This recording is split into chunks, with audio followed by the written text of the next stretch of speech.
لك والملك لا شريك لك لبيك اللهم لبيك لبيك لا شريك لك لبيك إن الحمد والنعمة لك والملك لا شريك لك.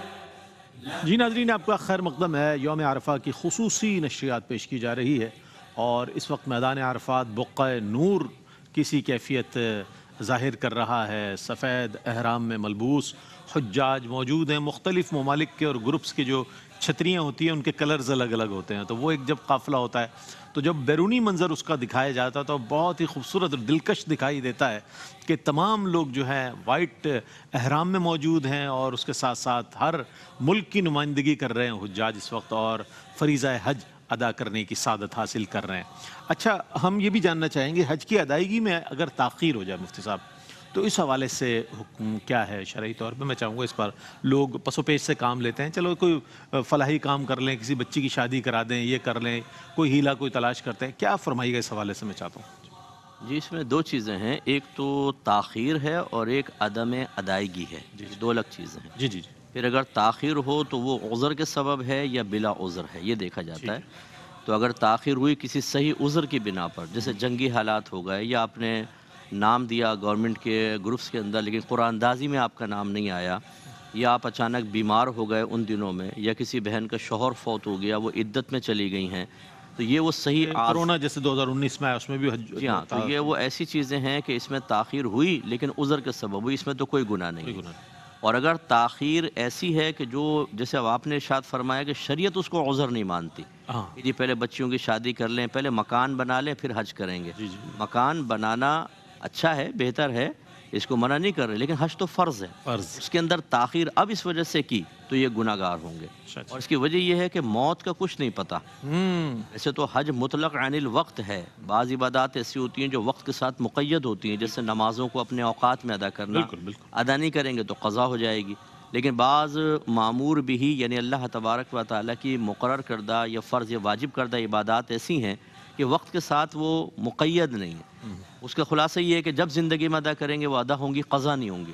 لیکن اس میں فقہا نے یہی فرمایا کہ اس کی بلا عذر تاخیر گناہ شمار ہوگی، کیونکہ اچانک اگر موت آ گئی تو نبی کریم نے سخت وعید بیان فرمائی کہ وہ یہودی ہو کر مرے چاہے عیسائی ہو کر مرے. تو یہ تو ہے تاخیر کا مسئلہ. اور ایک ہوتا ہے عدم ادائیگی. اب عدم ادائیگی بھی دو وجوہات کی بنا پر ہوتی ہے. حج فرض ہو گیا، ارادہ بھی، اچانک موت آ گئی، عدم ادائیگی. اللہ تعالیٰ معاف فرمانے والا ہے کیونکہ وہ ارادہ رکھتا تھا لیکن موت نے مہلت نہیں دی. اور ایک ہوتا ہے کہ وہی تاخیر کرتے جانا. یا بعض میں نے خود اپنی آنکھوں سے ایسے لوگ دیکھیں، آپ نے مشاہدہ کیے ہوں گے، اتنا پیسہ اللہ نے دیا ہے لیکن حج نہیں کریں گے. بھئی رش ہوگا، گرمی ہوگی، یہ ہوگا، بہانے ہیلے بہانے اپنی طرف سے کسی کو کرا دیتے ہیں حتیٰ کہ موت آ گئی. یہ عدم ادائیگی کی صورت ہے اور اس میں بہت سخت وعید ہے. اگر اللہ نہ کرے یعنی مجھے خوف یہ ہے کہ یہ سلب ایمان کا سبب بھی بن سکتا ہے. اگر آدمی حقیر سمجھ کے اس کو ٹال رہا ہے تو ہو سکتا ہے یہ معاملہ بھی ہو جائے.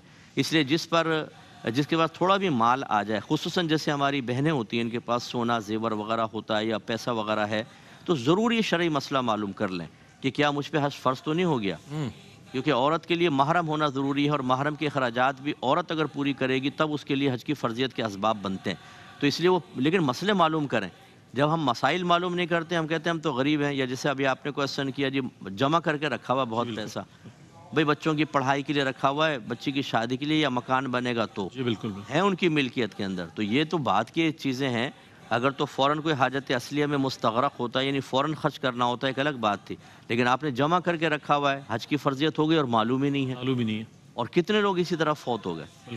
تو بہرحال یہ بھی ایک مسئلہ معلوم کر لیں جو لوگ ہیں کہ اگر فرض کر لیں کوئی رشتہ دار فوت ہو گیا ہے، قریبی خاص طور پہ والدیں والدہ، دادا دادی، نانا نانی وغیرہ، تو حج بدل کی صورت ہوتی ہے. اگر آپ کو گمان ہے کہ ان پہ حج فرض ہو چکا تھا اور انہوں نے نہیں کیا تو ان کی جگہ پھر کوئی اور حج کر سکتا ہے. اگر وصیت کر کے گئے تو ترکے سے پھر پیسہ لیا جاتا، لیکن نہیں کر کے گئے تو وارث کو چاہیے کہ احساناً ان کے ساتھ یہ معاملہ کرے کہ حج بدل کر لے یا کسی صاحب علم کو کروا دے تاکہ وہ بری الذمہ ہو. کچھ نہ کچھ تو وبال ان پر سے کم ہوگا.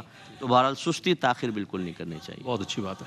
اچھا، حج جو ہے اب ارادے سے لے کر سفر اختیار کرنے تک اور اس کے بعد مناسک حج ادا کرنے تک، یہ سارا اللہ کے محبوب بندوں کی محبوب اداؤں کو دہرانے کا نام حج ہے بنیادی طور پر. اور ایک ایسی مبارک ساعتیں ہوتی ہیں یہ کہ جسے انسان ساری زندگی فراموش نہیں کر سکتا، بھلا نہیں سکتا، ہمیشہ کوٹ کرتا ہے کہ میں جب حج پہ گیا تھا تو ایسا ہوا تھا. تو یہ سفر عشق ہے، کیا کہیے گا مفتی صاحب اس حوالے سے؟ مفتی خرم اقبال رحمانی صاحب، میں چاہتا ہوں اس سفر حج کو، جو سفر عشق بھی ہے، سفر مسرت بھی ہے، سعادت بھی ہے، کیا فرمائیے گا؟ بالکل رئیس بھائی، آپ نے بہت خوبصورت چیز کی طرف توجہ دلائی ہے. ایسے ہی کہ جو ایک مرتبہ حج پہ چلا جاتا ہے، زندگی میں اور بھی کئی سفر کیے ہوں گے لیکن حج کی یادیں ہمیشہ اس کو یاد رہتی ہیں، تازہ رہتی ہیں، اور وہ رہ کر اس کو وہ یادیں آتی ہیں. جب بھی حج کے ایام آتے ہیں اپنا حج یاد آتا ہے، سفر ہوتا ہے، وہ اس کو یاد آنا شروع ہو جاتا ہے الحمدللہ. اس میں ایک کیفیت تو وہی جو آپ نے ارشاد فرمائی کہ حج حقیقت میں اللہ کے محبوبوں کی یاد دلاتا ہے. یعنی ہم جب صحن حرم کے اندر ہیں اس وقت بیت اللہ شریف پہ جب نگاہ جاتی ہے تو سیدنا ابراہیم علیہ السلام، حضرت اسماعیل علیہ السلام کی تعمیر خانہ کعبہ، حضور علیہ السلام کے زمانے میں جو بیت اللہ شریف کے سرن و تعمیر ہے، حجر اسود کو دیکھتے ہیں تو پیارے آقا کا حجر اسود کو نصب کرنا یاد آتا ہے. مقام ابراہیم کو دیکھتے ہیں تو حضرت ابراہیم علیہ السلام نے جس طرح بیت اللہ کو تعمیر کیا اور اللہ نے آج بھی اس کی یاد کو اسی طرح زندہ و جاوید رکھا ہوا ہے، اس کو قائم و دائم رکھا ہوا ہے، تو ان کی یاد آنا. پھر بیت اللہ شریف کا طواف کرتے ہوئے جس طرح قبلہ مفتی صاحب نے ارشاد فرمایا تھا میدان عرفات کے حوالے سے انبیاء کرام جمع ہوئے، صحابہ کرام جمع ہوئے، اولیاء کرام جمع ہوئے، کسی مبارک ہستیاں تشریف لے کر آئیں. تو صحن حرم کے اندر، مطاف کے اندر بھی بندوں کو یہ گمان آتا ہے کہ یہ وہ صحن ہے جہاں اللہ کے خلیل نے طواف کیا، جہاں حضرت ذبیح اللہ نے طواف کیا اور پیارے آقا محمد مصطفیٰ صلی اللہ علیہ وسلم نے طواف کیا. بڑی بڑی مبارک ہستیوں نے یہاں طواف کیا اور آج اللہ نے یہ مجھے بھی توفیق عطا فرمائی کہ میں یہاں پر طواف کر رہا ہوں. پھر صفا و مروہ کی سعی دیکھیں تو اماں حاجرہ کی یاد آتی ہے، کس طرح وہ اللہ کو راضی کر، کس طرح پانی کی تلاش میں دوڑی لیکن اللہ نے اس کو اپنی یاد قرار دے دیا ہے. آج سب اللہ کو راضی کرنے کے لیے دوڑ رہے ہیں، پیارے آقا کا دوڑنا وہاں پر یاد آتا ہے. پھر حج میں بالخصوص ہم دیکھتے ہیں کہ جو عبادت ہے نا وہ در حقیقت چند مقامات پر ٹھہرنے کا ہی نام ہے. بالکل مینا، مزدلفہ، عرفات کو دیکھیں تو یہاں پر اسٹے کرنا ہے، رکنا ہے، دعائیں کرنی ہیں. تو یہ مقامات بھی اللہ کے محبوبوں سے نسبت رکھتے ہیں، تو وہ ان مقامات پر ٹھہرنا اور ان محبوبوں کے طریقے کو، طرز عمل کو اختیار کرنا، اسی کو اللہ نے حج قرار دے دیا ہے. وہ ساری کی ساری یادیں، یہ سفر عشق اس انداز کے اندر بنتا ہے کہ اللہ کے محبوبوں کی یاد تازہ ہوتی ہے اور ہمیں باور کرایا جاتا ہے کہ جن محبوبوں کی یہ طریقہ، یہ عمل اللہ کو اتنا پسند ہے، اگر آپ حقیقی زندگی میں اس کو اختیار کر لیں گے تو آپ بھی اللہ کے محبوب بن جائیں گے. دوسری کیفیت یہ نظر آتی ہے کہ اس سفر حج میں ہم نے کہا سفر عشق ہے، تو عشق میں جو ہے نا وہ انسان راحت بھول جاتا ہے، کھانا پینا بھول جاتا ہے، آرام و سکون بھول جاتا ہے، زیب و زینت بھول جاتا ہے. صحیح ہے. تو جب حج کے لیے حاجی صاحب روانہ ہوتے ہیں تو حالت احرام میں جب آتے ہیں تو اپنا لباس تفاخر اتار دیتے ہیں، جو لباس پہن کر وہ کمفرٹ فیل کر رہے ہوتے ہیں وہ سارا لباس اتار دیا اور حالت احرام پہن لی. بھلے کمفرٹ فیل نہ ہو لیکن کہا جی اللہ کا حکم ہے، رسول اللہ کی تعلیم ہے کہ احرام ہی پہننا ہے، احرام پہن لیا. اسی طرح محبوب کے گھر کے چکر لگائے جا رہے ہوتے ہیں تو یہاں بھی حاجی صاحب اللہ کی محبت میں بیت اللہ کا طواف کر رہے ہوتے ہیں. پھر اپنا گھر چھوڑ کر میدان عرفات میں دھوپ تلے بیٹھیں، یہ سفر عشق ہے. مزدلفہ میں کھلے آسمان تلے رات گزار رہے ہیں، یہ سفر عشق ہے. پھر مینا کے اندر خیموں کے اندر قیام پذیر ہیں، یہ سفر عشق ہے. تو ساری کی ساری جو راحت، سکون، زیب و زینت بھی عام زندگی میں بندہ صبح و شام نہا رہا ہے، کنگا کر رہا ہے، خوشبو لگا رہا ہے، مگر جب حالت احرام میں تو کہا زیب و زینت بھی اختیار نہیں کرنی ہے. تو یہ عشق الہی کی کیفیات ہوتی ہیں کہ بندہ تمام ظاہری حسن و جمال، زیب و زینت، آرام و آسائش کو فقط اللہ کو راضی کرنے کی کیا کہنا ہے، کیا کہنا ہے. میں بہت شکریہ ادا کروں گا قبلہ مفتی محمد اکمل مدنی صاحب آپ کی تشریف آوری کا، مفتی خرم اقبال رحمانی صاحب آپ کی تشریف آوری کا. ناظرین محترم، ہمیں مزید مہمان جوائن کریں گے، مزید اسکالرز انشاءاللہ جوائن کریں گے. آج خطبہ جو ہے براہ راست نشر کیا جائے گا، اس کا ترجمہ پیش کیا جائے گا. مفتی احسن نوید نیازی صاحب جو ہے اس کا ترجمہ پیش کریں گے اور دیگر اسکالرز جو ہیں اس پر انشاءاللہ گفتگو فرمائیں گے. بڑی مبارک ساعتیں ہیں، سارا عالم ایک طرف ہے، آپ کا رتبہ ایک طرف، سارا عالم ایک طرف ہے، آپ کا رتبہ ایک طرف، سارے ایواں ایک طرف ہیں، گنبد خضرا ایک طرف، سارے ایواں ایک طرف ہیں، گنبد خضرا ایک طرف. ایک جانب تاریخ کھڑی ہے لفظوں کا انبار لیے، ایک جانب تاریخ کھڑی ہے لفظوں کا انبار لیے، لیکن آپ کا سچا سیدھا آخری خطبہ ایک طرف، لیکن آپ کا سچا سیدھا آخری خطبہ ایک طرف. ایک مختصر سا وقفے کے بعد حاضر ہوتے ہیں، ہمارے ساتھ رہیے. إن الحمد والنعمة لك والملك لا شريك لك لبيك اللهم لبيك لبيك لا شريك لك لبيك إن الحمد والنعمة لك والملك لا. جی ناظرین، آپ کا خیر مقدم ہے. یوم عرفہ کے موقع پر خصوصی جو نشریات ARYQ-TV پیش کرا ہے، یہ پہلا موقع نہیں ہے. الحمدللہ اپنی ابتدا سے ARYQ-TV نے جب ایسا کوئی موقع ہوتا ہے، تاریخی موقع ہوتا ہے جیسا کہ حج کا موقع ہوتا ہے، تو بھرپور انداز میں جو ہے ٹرانسمیشن پیش کیا کرتا ہے. اور آج تو الحمدللہ دیکھ رہے ہیں آپ، لاہور سے آغاز ہوا کراچی، اور کراچی میں بھی شام 5 بجے تک یہ سلسلہ جاری و ساری رہے گا. مختلف علماء حضرات، اسکالرز حضرات آئیں گے اور گفتگو فرمائیں گے حج کی فضیلت پر، اہمیت پر، اس کے روحانی جو فوائد و ثمرات ہیں، اس کے جسمانی اور معاشرتی جو ہم اس کے بہت وسیع تر اس کے جو فوائد ہیں اس پر بھی گفتگو فرمائیں گے. آج کا موقع بہت اہم موقع ہے. ARYQ-TV یہ تمام لائیو مناظر جو ہے میدان عرفات سے آپ تک پہنچا رہا ہے. آپ تک کیا، پوری دنیا میں رہنے والے ARYQ-TV دیکھنے والے ناظرین آج اس اہم موقع کو دیکھ رہے ہیں. دعا ہے کہ جو حضرات نہیں جا سکے اب تک حج پر، اللہ تعالیٰ انہیں بھی یہ سعادت عطا فرمائے. خطبہ بہت قریب ہے، بہت قریب ہے. امام حج جو ہے انشاءاللہ خطبہ ارشاد فرمائیں گے تو ARYQ-TV براہ راست اسے نشر کرنے کی سعادت حاصل کرے گا. اور قبلہ مفتی احسن نوید نیازی صاحب ممتاز و معروف عالم دین ہے ماشاءاللہ، جو ترجمہ پیش کریں گے. تشریف فرما ہے. السلام علیکم ورحمۃ اللہ وبرکاتہ. وعلیکم السلام ورحمۃ اللہ وبرکاتہ. اور ماشاءاللہ ممتاز و معروف ریلیجس اسکالر، ایک ایسی شخصیت جو بہت مشفق و مہربان شخصیت ہے، جن کے جو تلامذہ ہیں پاکستان نہیں بلکہ پاکستان سے باہر بھی علم کی روشنی پھیلا رہے ہیں، اور آپ کی تحریروں پر باقاعدہ طور پر جو ہے ریسرچ ہو رہی ہے اور اس پر کتابیں چھاپی جا رہی ہیں. اور ہمارے بہت ہی محترم ہے پروفیسر ڈاکٹر محمد احمد قادری صاحب، تشریف فرمائیں. السلام علیکم ورحمۃ اللہ. وعلیکم السلام ورحمۃ اللہ. آپ حضرات کی موجودگی سے ایک توانائی ملتی ہے، ایک حوصلہ ملتا ہے کہ سرپرست موجود ہیں. جب یہ سنیں گے ہمیں تو ہم بھی اپنا سبق سنا رہے ہوں گے، اور ان حضرات سے پوری دنیا میں علم کی روشنی ماشاءاللہ پھیلتی ہے، اور یہ سلسلہ جاری و ساری رہے گا. ناظرین محترم، آپ سے گزارش یہی ہے، اگر آپ حج پر نہ بھی جا سکے تو آج کے دن کو جو ہے بہت عبادت کے ساتھ گزاریں، تسبیحات کے ساتھ گزاریں، دعاؤں کے ساتھ، استغفار کے ساتھ اللہ کی بارگاہ میں گڑ گڑا کر التجا کریں کہ اللہ تعالیٰ عالم اسلام کی خیر فرمائے، عالم اسلام کو مستحکم فرمائے. اور بطور خاص مادر وطن پاکستان کے لیے دعا کریں، اس کے استحکام کے لیے دعا کریں، اس کے امن کے لیے دعا کریں، اور دعا کریں کہ اللہ تعالیٰ اس کی نظریاتی اور جغرافیائی حدود کی حفاظت فرمائے، اور پاکستان کے سبز ہلالی پرچم کو ہمیشہ سر بلند رکھے. چونکہ جتنے مسلمانان عالم ہیں ان کا فخر ہے پاکستان، اور پوری دنیا اس بات کے لیے دعا گو ہے. اور آج چونکہ یوم عرفہ ہے، حج کا رکن اعظم ادا کیا جا رہا ہے، آج جتنے حجاج وہاں موجود ہیں اللہ تعالیٰ ان کی دعائیں ہمارے حق میں اور تمام عالم اسلام کے حق میں قبول و منظور فرمائے.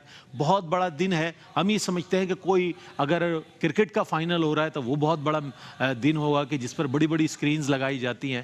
میں یہ سمجھتا ہوں کہ آج کا دن بہت بڑا اہم دن ہے، کہ جس دن ہمیں جو ہے بہت غور کرنا چاہیے کہ کتنی بڑی عبادت کی جا رہی ہے، کہ پوری دنیا کے مسلمان یکجا ہیں ایک لباس میں، ایک جو ان کی زبانوں پر جاری کلمہ ہے کہ لبیک اللہم لبیک لبیک لا شریک لک لبیک ان الحمد والنعمت لک والملک لا شریک لک کی صدائیں بلند کرتے ہوئے تمام حجاج اس وقت اللہ کی بارگاہ میں دست بدعا ہے کہ پروردگار عالم ہماری دعائیں قبول فرما لے، ہماری حاضری قبول فرما لے. یہ وہ روحانی نورانی مناظر ہے جو ARYQ-TV اپنی اسکرین کے ذریعے پوری دنیا میں پہنچانے کی سعادت حاصل کر رہا ہے. بہت قریب ہے وہ وقت کہ جب خطبہ دیا جائے گا مسجد نمرہ سے، اور اس خطبے کو پوری دنیا میں نشر کیا جاتا ہے، اور ARYQ-TV کے ذریعے اردو میں اس کا ترجمہ بھی پیش کیا جاتا ہے، تاکہ جو اس کا متن ہے وہ بھی لوگوں تک پہنچ جائے، اور مسلمانان عالم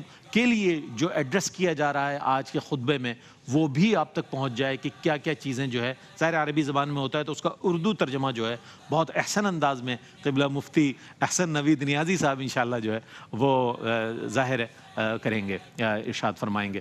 تو دونوں حضرات کی تشریف آوری کا بہت شکریہ ادا کرتا ہوں. تشریف لائے اور آپ سے انشاءاللہ کنٹینیو کریں گے بات چیت.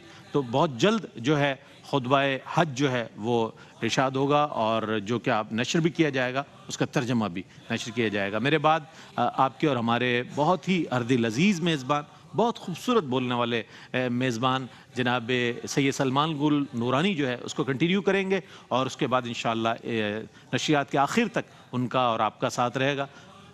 مفتی صاحب کیا کہیے گا، آج کا دن بڑا اہم دن ہے اور بڑا تاریخی دن ہے. اگر دیکھا جائے تاریخ اسلام کے حوالے سے بھی اور عالمی سطح پر بھی مسلمانوں کا ایک تشخص قائم کرتا ہے یہ دن جو ہے کہ بھئی مسلمان کہیں کا بھی ہو، افریقہ کا ہو، امریکہ کا ہو، پاکستان کا ہو، بنگلہ دیش کا ہو، اس کا لباس ایک ہو جاتا ہے، حالت احرام میں ہوتا ہے، سفید لباس میں ہوتا ہے، اور تلبیہ اس کی زبان پر ایک ہی ہے، وہ ایک ہی رب کی عبادت کر رہا ہے. اور یہ ڈسپلن، جو ڈسپلن ان 4 دنوں میں نظر آتا ہے، تمام یعنی 8، 9، 10، 11، 12 یہ 4 دنوں کی جو مناسک حج میں ادائیگی اور اس کے ساتھ ساتھ جو مسلمانوں کا ڈسپلن نظر آتا ہے، یہ بھی اقوام عالم کے لیے اس میں بہت بڑا میسیج ہے. کیا کہیے گا؟ بسم اللہ الرحمن الرحیم، صلی اللہ علیہ حبیب محمد وعلی آلہ وصحبہ بارک وسلم. رئیس بھائی آپ دیکھیے کہ ویسے جو ہے عام طور پر کالے رنگ کو ہمارے یہاں اچھا نہیں سمجھا جاتا. عام طور پر لوگ جو ہے وہ کالے رنگ کو اچھا نہیں سمجھتے، اور سفید رنگ جو ہے وہ اجلا رنگ ہے، امن کا رنگ ہے، امن کا رنگ ہے، اور سفید رنگ کی طرف جو ہے وہ لوگ کھنچتے ہیں. آپ دیکھیں جو ہے بہت سے رنگ دار کپڑے والے ہوں اور اس کے اندر کوئی سفید کپڑوں والا آ جائے تو سارے اس کی طرف متوجہ ہو جاتے ہیں، اس کی اپنی ایک انفرادیت نظر آتی ہے. آپ یہ دیکھیے حج کا موقع ہے، اور حج کے موقع پر جب لوگ وہاں حاضر ہوتے ہیں میدان عرفات سے پہلے کعبہ مشرفہ میں جب حاضر ہوتے ہیں، اور اس کے بعد بھی جب کعبہ مشرفہ جاتے ہیں، کعبہ مشرفہ پہ جو غلاف ہے وہ غلاف کس رنگ کا ہے؟ غلاف سیاہ رنگ کا ہے. وہ سیاہ رنگ کے، اور جتنے بھی وہاں پر لوگ موجود ہیں جو معتمرین ہیں یا جو حجاج ہیں جنہوں نے وہاں پہ احرام پہن رکھے ہیں، وہ احرام کس رنگ کے پہن رکھے ہیں؟ سفید رنگ کے لباس پہن رکھے ہیں. تو آپ دیکھیں یہ سفید رنگ کے لباس والے وہ سارے جو اجلے لباس پہنے ہوئے ہیں وہ سب کے سب آج اس سیاہ رنگ پہ فدا ہو رہے ہیں، وہ اس کی طرف کھنچ رہے ہیں. یہ دیکھیں اللہ تبارک و تعالیٰ دنیا میں بھی اپنی یہ شان بے نیازی ظاہر فرما رہا ہے کہ وہ جس رنگ میں چاہے اپنی شان ظاہر فرمائے. تو خاص تجلی جو تجلی ذات بہت ہے اس کا رنگ سیاہ ہے، اور کعبہ مشرفہ پہ جب سیاہ رنگ کا غلاف چڑھا دیا گیا تو اس کو نسبت کعبہ مشرفہ سے ہو گئی ہے، رب کے گھر سے ہو گئی ہے. تب یہ سفید لباسوں والے، یہ اجلے لباس والے اور اجلے کردار والے، یہ سب اس سیاہ رنگ پہ فدا ہونے کو، قربان ہونے کو تیار ہیں، اور ٹوٹے پڑ رہے ہیں، لپٹ رہے ہیں، اس کے گرد گھوم رہے ہیں. اور پھر اس کے بعد وہاں سے جو ہے یہ میدان عرفات کی طرف جب آتے ہیں، پہلے منا آتے ہیں، پھر وہاں سے میدان عرفات، پھر میدان عرفات سے مزدلفہ. کیا بات ہے! آپ دیکھیں اللہ تبارک و تعالیٰ کی شان بے نیازی ظاہر ہو رہی، اور یہ لوگ سارے کے سارے وہ میدان محشر کا ایک منظر وہ دنیا کے اندر اس کا ایک نقشہ کھنچ رہا ہے. جس طرح میدان محشر کے اندر جو ہے وہ سب حاضر ہوں گے، اور سب کوئی وہاں پر امتیاز، کوئی تشخص نہیں ہوگا، سارے کے سارے ایسے ہی حاضر ہیں رب کی بارگاہ میں، اپنے حساب کے لیے حاضر ہیں، وہ یوم الحساب کو. تو ایسے یہاں بھی یوم الحج میں سارے کے سارے حاضر ہیں. اس طرح سب نے جو ہے وہ احرام سفید رنگ کے لباس پہنے ہوئے ہیں، گویا کفن ہے، کفن کی طرح جو ہے وہ سفید رنگ کا احرام پہنا ہوا ہے، برہنہ سر ہیں، کوئی زینت نہیں، کوئی کسی قسم کا پروٹوکول نہیں، کوئی تشخص امتیازی نہیں ہے. ایک ہی صف میں کھڑے ہو گئے محمود و ایاز، نہ کوئی بندہ رہا نہ کوئی بندہ نواز. یہ سارے کے سارے بندہ نواز ایک ہی ہے یہاں پر، اللہ رب العالمین اللہ وعلا اس کے حضور حاضر ہیں، گریہ و زاری کر رہے ہیں، رو رہے ہیں، اپنے گناہوں کی معافی مانگ رہے ہیں، اور وہ خاص رحمتیں نازل ہو رہی ہیں. اللہ کی وہ خاص رحمتیں کہ جو رحمتیں اسی دن کے ساتھ خاص ہیں، جو یوم العرفہ میں ہی نازل ہوتی ہیں، اس دن کے سوا اور کسی دن اتنی رحمتیں نازل نہیں ہوتی. خاص رحمتیں، خاص برکتیں، اور جو شب ہے شب کی برکتیں بھی، یعنی اس کے ساتھ آگے جو شب ملی ہوئی ہے مزدلفہ کی شب، اس شب کے بارے میں بھی بلکہ بعض حضرات علماء نے تو اس کو شب قدر سے بھی افضل قرار دیا ہے. وہ شب بھی برکت والی، یعنی یہ دن، یہ یوم الحج، یہ بھی برکت والا یوم العرفہ. اس کے ساتھ جو اگلی شب لگی ہے وہ شب بھی برکت والی ہے، اور شب جمعہ بھی ہے، شب جمعہ بھی، سبحان اللہ، دوہری سعادت، دو ڈبل جائے. یعنی یہ دن بھی برکتوں والا، یہ رات بھی برکتوں والی. اور وہاں پر جو حاضر ہیں مسلمان، جو رب کے بندے حاضر ہیں، جو رب کے محبوب کے عشاق حاضر ہیں، وہ بھی ان مقامات کی برکت سے برکت والے ہیں. ہاں جتنے آپ دیکھیں وہ جو وہاں چلا جاتا ہے تو اس کو بھی برکت والا قرار